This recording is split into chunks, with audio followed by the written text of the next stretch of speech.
Bien-aimés, chers et frères, je vous salue une fois de plus dans le nom du Seigneur Jésus-Christ. Ça fait du bien quand tu es là, tu parles de la parole. C'est vraiment un grand plaisir. Je ne suis pas chez moi, je suis en déplacement, mais j'ai eu ce profond désir dans mon cœur. Je me suis dit, laisse-moi au moins partager la parole avec mes bien-aimés. Nous sommes à la fin de l'année. Je compte rentrer un peu tard et donc je rentrerai pour parler de la parole avec vous l'année prochaine. Mais en même temps, je me suis dit, laisse-moi aller un peu dans la profondeur. Parce que c'est dans la profondeur qu'on rencontre Dieu. Dans la méditation qu'on rencontre Dieu. Vous savez, Isaac, quand il est parti se méditer, quand il est parti pour la méditation, c'est là où il a rencontré Rebecca. C'est là qu'il a rencontré Rebecca. Parce que Isaac sortait pour aller dans les champs. Et quand il partait dans les champs, c'était pour méditer. C'est là où on dit un véritable chrétien doit avoir un temps de consécration, un temps de méditation. C'est parce que c'est dans cette atmosphère tout peut se passer. Parce que Dieu est dans l'atmosphère spirituelle, dans l'atmosphère céleste.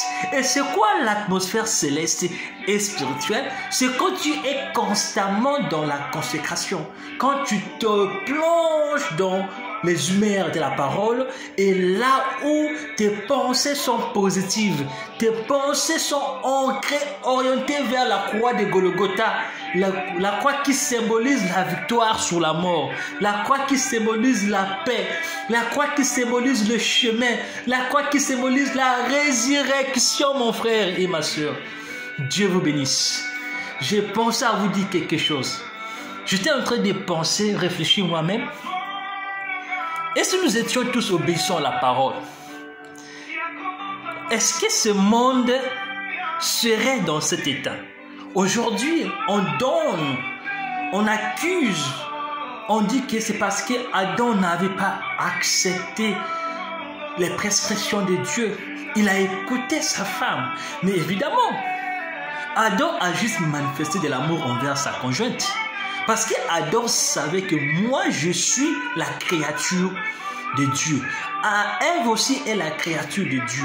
Mais sauf que c'est moi qui avais manifesté d'intérêt que Dieu a pris une cote venant de moi pour créer ma conjointe qui est Ève. Donc, si je la laisse, Dieu est capable de la détruire et moi je vais rester avec tous les animaux et les restes des créatures. Pour empêcher Dieu à tuer Ève, moi je vais accepter de tomber avec ma femme pour que Dieu, en voyant cela, sera obligé de nous punir, mais non de nous détruire. Parce que Adam était la ressemblance de Dieu. Donc Dieu avait créé une personne qui le ressemblait carrément dans son portrait humain, qui était Adam. Et Dieu ne peut pas détruire encore sa propre ressemblance. C'est comme si on dit celui qui a le Saint-Esprit est devenu l'épouse de Christ. Donc celui qui a le Saint-Esprit est une partie de Dieu. C'est comme toi, tu vois ton corps humain est constitué de plusieurs organes, de plusieurs membres. Donc si je coupe ça, forcément ça joue un rôle.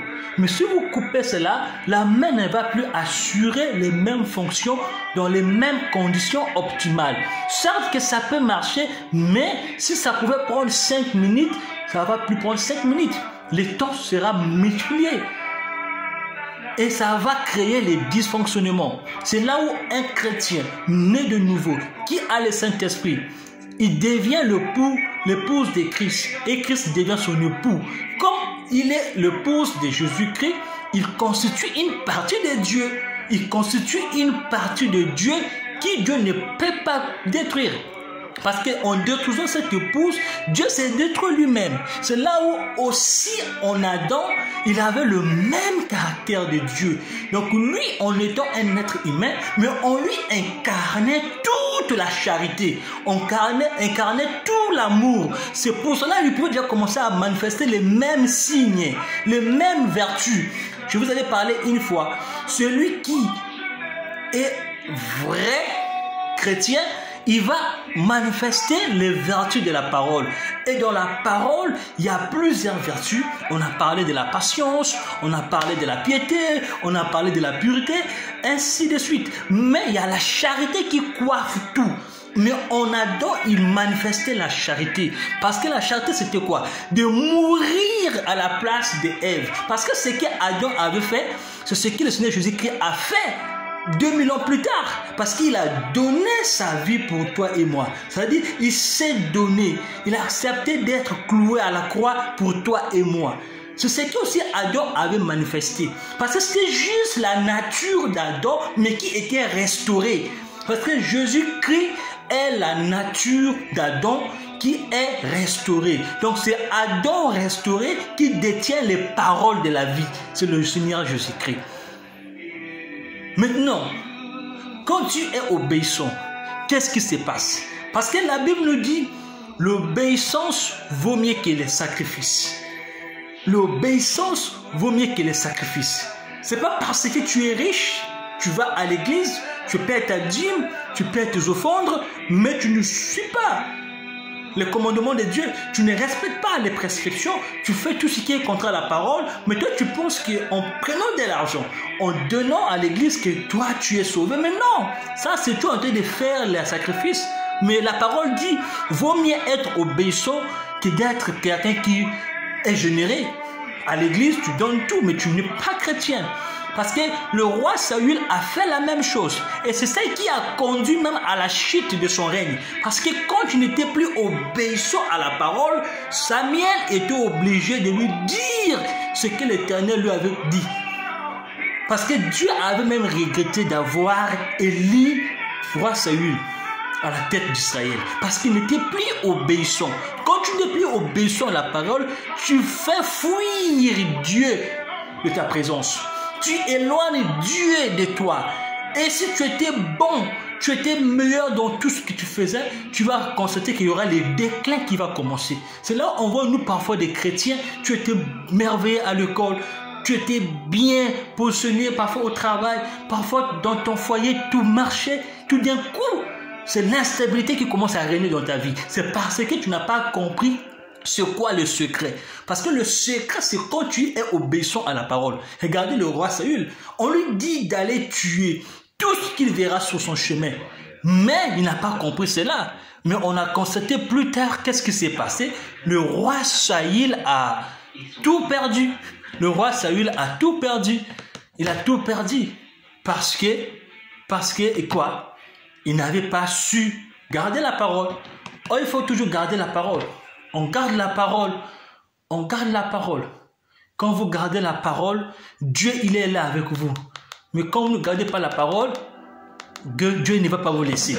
Donc, mes bien-aimés frères et sœurs, nous approchons à la fin de l'année. Je vais faire de mon mieux de vous partager le nécessaire que j'ai avec moi. Et vous aussi, je vous demande de prier pour moi, de continuer à partager massivement la vidéo pour que la chaîne puisse grossir. Ça va nous permettre de travailler ensemble, de bâtir une plateforme solide. Et je crois que si c'est vraiment la volonté de Dieu, cette chaîne va grandir.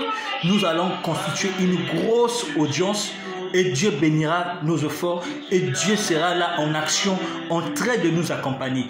L'objectif, c'est d'accompagner les enfants de Dieu, donc courageux, de fortifier les enfants qui sont dans la présence de Dieu, qui se sentent aujourd'hui désespérés parce que les choses ne marchent pas. Mais les choses vont marcher dans ta vie. Je te le dis, le secret, c'est d'être obéissant à la parole.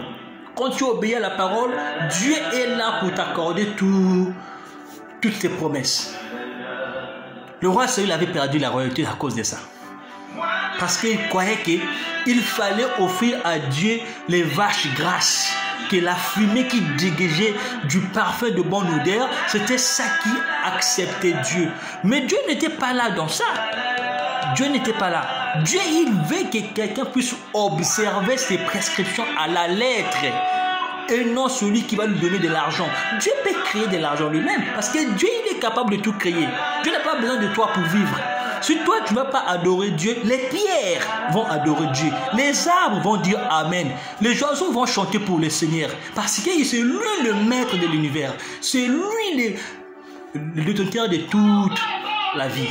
Donc mon frère, sois béni, sois exalté, sois magnifié, sois béni encore, sois glorifié, sois élevé. Je déclare, on va prier le 1er janvier, on va prier le 31 décembre soir, on va proclamer toutes les bénédictions afin que le Seigneur nous accompagne. Soyez bénis, je vous salue par le nom puissant du Seigneur Jésus-Christ. Nous te disons Amen.